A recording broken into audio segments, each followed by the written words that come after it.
अनामियम के सभी दर्शकों को सादर प्रणाम। आज हम बात करेंगे कि डिस्क बल्ज या स्लिप डिस्क किस तरह से होता है और इसे ठीक करने के हमें योग में क्या उपाय करने चाहिए। हमारी बैक में एक बैकबोन होती है जिसे मेरुदंड भी कहा जाता है। उसमें छोटे छोटे छल्ले लगे हुए होते हैं जो L1, L2, L3, L4, L5 ज़्यादातर जो प्रॉब्लम्स होती हैं वो L4 और L5 में होती हैं। जब कभी हम वेट उठाते हैं, एकदम झुक के कोई काम करते हैं तो क्या होता है कि डिस्क अपनी जगह से थोड़ी सी हिल जाती है, थोड़ा सा प्रेस हो जाता है। प्रेस होने की वजह से जो रूट्स ऑफ नर्व्स, जो नर्व्स वहाँ से निकली हुई हैं वो नर्व्स प्रेस हो जाती हैं, जिसकी वजह से हमें पेन होता है। साइटिका का पेन भी उसी से रिलेटेड है। यह मैं आपको पहले वीडियोस में बता चुका हूँ। अब जबकि हमारी डिस्क अपनी जगह से हिल गई है, बल्ज आ गया है, स्लिप हो गई है, तो उसके लिए हमें क्या करना चाहिए। देखिए, हमारी जो बैकबोन है वो एक स्प्रिंग की तरह काम करती है। जब हम आगे झुकते हैं तो वो इस तरह से झुकती है, पीछे झुकते हैं तो वो इस तरह से झुकती है। वो एक स्प्रिंग की तरह काम करती है। यदि स्प्रिंग किसी तरह से उलझ जाए, टेढ़ा मेढ़ा हो जाए, तो हम स्प्रिंग को क्या करते हैं, स्प्रिंग को सीधा कर देते हैं। सीधा करने के बाद स्प्रिंग वापस अपनी जगह पे आ जाता है। तो योगासन में भी हमें डिस्क बल्ज और स्लिप डिस्क को ठीक करने के लिए अपनी जो बैकबोन है उसको खिंचाव देना है, उसे हमें सीधा करने की कोशिश करनी है, जिसकी वजह से जो बल्ज हुआ है, जो स्लिप डिस्क हुई है, वो वापस अपनी जगह पे आ जाएगी। तो इसके लिए हमें कौन से आसन करने चाहिए। सबसे पहले मार्जरा आसन। उंगलियों को खोल के रखें, सामने देखें और सांस को चेस्ट में भरते हुए ऊपर की तरफ जाए।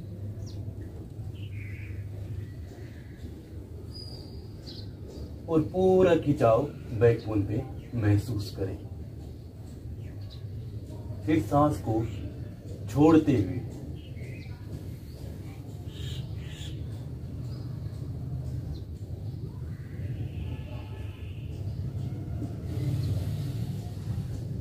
सांस को भरते हुए। ये मार्जरा आसन की दो पोजीज हमें बड़े ही आराम से, बड़े ही प्रेम पूर्वक पूरा कंसंट्रेशन बैकबोन पे लगाना है और आराम आराम से सांस को भरते हुए और छोड़ते हुए इस आसन को करना है। 10 से 12 बार हमें ये आसन करना चाहिए। इसके बाद हमें हस्त उत्तान आसन करना चाहिए। अपने हाथों को ऊपर लेके जाएंगे, उंगलियों को इंटरलॉक करेंगे, ऊपर की तरफ हाथों को उठाएंगे और शरीर में खिंचाव महसूस करेंगे। बैकबोन को हमें खिंचाव देना है। सामने देखेंगे, नॉर्मल सांस है।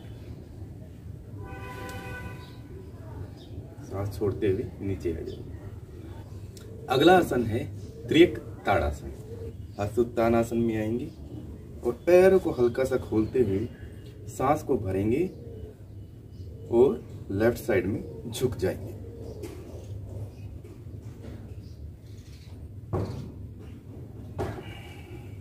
सांस को छोड़ते हुए वापस आएंगे और राइट साइड में झुक जाएंगे।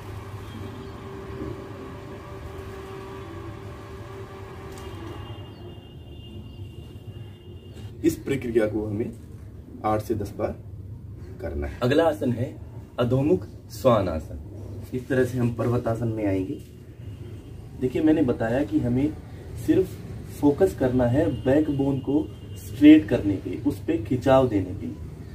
तो हम बैकबोन पे अभी खिंचाव देने जा रहे हैं। अधोमुख श्वान आसन में थोड़े से हम अपने घुटनों को अंदर की तरफ बेंड कर लेंगे ताकि ज़्यादा प्रेशर ना पड़े और इस तरह से पीछे जाएंगे। हाथ उसी जगह पे रहेंगे लेकिन हम अपनी कमर को पीछे लेके जाएंगे और खिंचाव देंगे अपनी बैकबोन को।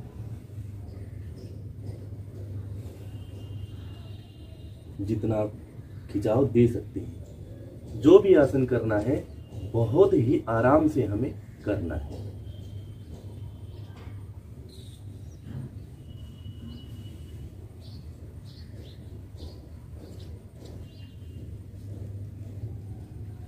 हमारा अगला आसन है सेतु बंधा। इस तरह से हमें लेटकर अपने हिप्स को ऊपर की तरफ उठाना है, जितना आप उठा सकते हैं।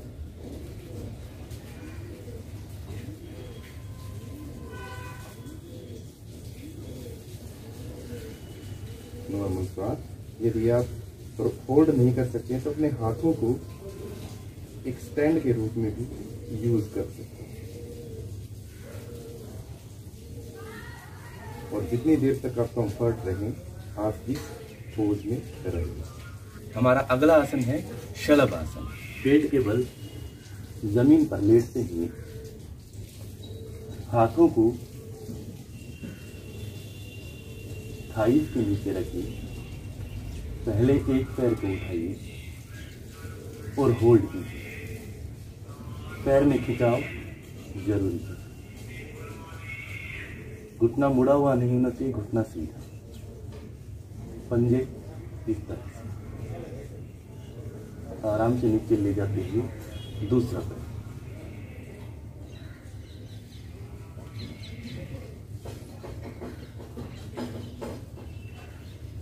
जब हम इसे अच्छी तरह से करना सीख जाएं तो हमें दोनों पैरों को उठाना चाहिए। सांस को भरिए, पैरों को ऊपर लेके जाइए।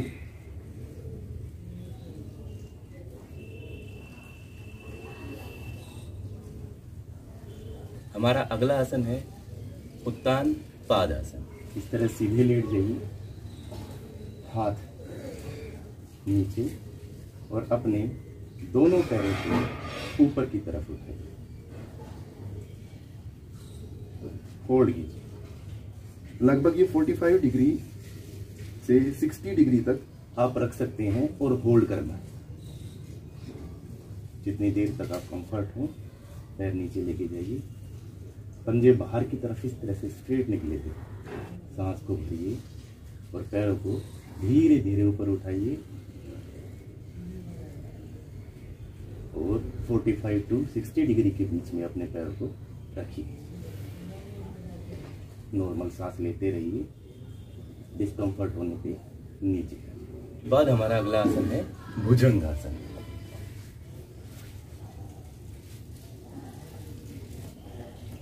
इस तरह से इस तरह अपने हाथों को नीचे रखिए, पंजे जमीन पर, पेट को नीचे की तरफ करते हुए इस तरह से पीछे मुड़ते हुए आसमान में देखिए।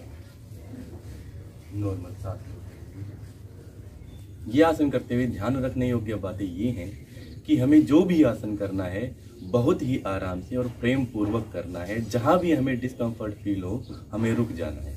ज़्यादा जोर लगाने की इसमें बिल्कुल भी आवश्यकता नहीं।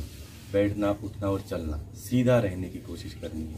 किसी भी तरह का जब हम वेट उठाते हैं, चाहे कोई भी चीज़ हमें नीचे झुक के उठाते हैं, तो हमें सबसे पहले वो काम करने के लिए प्रिपेयर होना चाहिए कि हम अभी ये काम करने वाले हैं। एकदम अगर झटके से हम काम करेंगे तो काम तमाम ही हो जाएगा। इसलिए डिस्क का ध्यान रखना सबसे ज़्यादा इम्पोर्टेंट है। और यदि ये सब आसन किए जाएंगे तो डिस्क की तो समस्या कभी होगी नहीं, यदि है तो उसकी भी ठीक हो सकती है। हमारी डिस्क की मजबूती इस बात पर निर्भर करती है कि हमारी दिनचर्या कैसी है।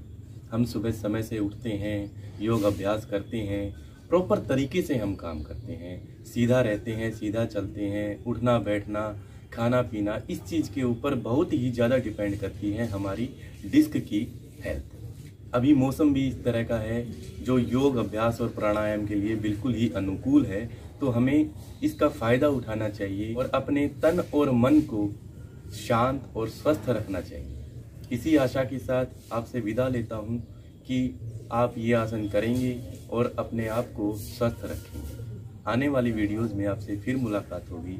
तब तक के लिए सादर प्रणाम। आरोग्यवान भव।